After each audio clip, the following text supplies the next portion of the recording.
I do want to comment a little bit on, again, just progressing these things that we're talking about with the Commandant of the Marine Corps.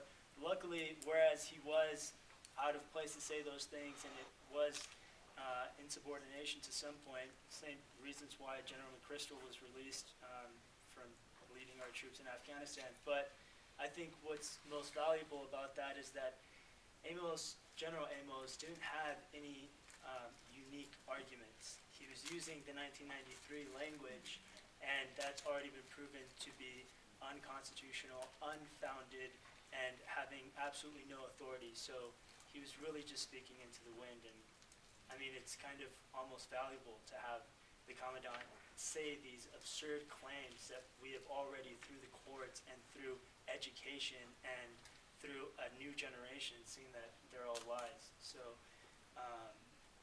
another thing is that this December 1st report, the numbers that I saw today were that not only is it the military members being pulled, but it's also their spouses, which was very offensive to us, of course, because of where they got off thinking that they could ask the spouses how they felt about whether we should serve was incredibly offensive. But the numbers that I saw were 70%. 70% of the service members in active duty and 70% of the families and the spouses are in favor of a repeal of Don't Ask, Don't Tell.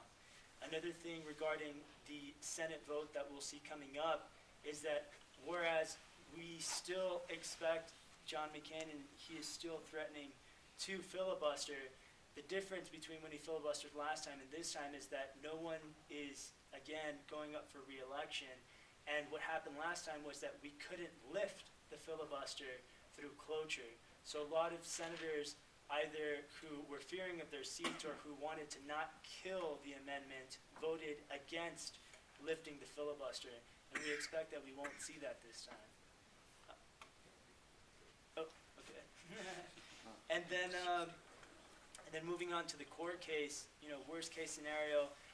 Right now, the case that I had the opportunity to testify in, which we won unconstitutional in the federal court, went to appeals. Give them the name of the case. Log Cabin Republicans is actually versus Secretary Rumsfeld. That was filed in 2006, and the Department of Justice had been fighting it for 6 years to keep it out of court. That's another reason why I'm just so fortunate to have been able to testify when they had worked on it. Log Cabin Republicans and Whiting Case Pro Bono had worked on it for 6 years.